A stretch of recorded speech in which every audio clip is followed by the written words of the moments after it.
বৌমা, তোমার জানো এখন বয়স কত হলো? কেন মা, 28? বাবা, 28? এই বয়সে আমি 2 ছেলে মেয়ের মা হয়ে গেছিলাম, আর তুমি তো এখন সবে পোয়াতি। জানো তো কথায় কি আছে, মেয়েরা 20তেই বুড়ি। বুড়ো বয়সে বিয়ে করলেই এরকমই হয়। খুব হাসি না বুড়ি? তোর হাসি কান্নাতে কিভাবে বদলাতে হয় তা আমি জানি। দাঁড়া। হ্যাঁ মা, আমি তো বুড়ি, আমি 28 বছরের বুড়ি। তাও এই কদিন পরেই আমার বাচ্চা হবে।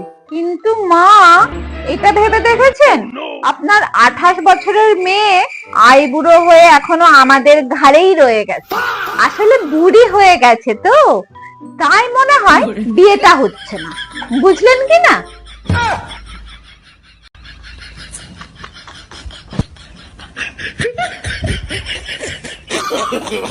No, no, no, no.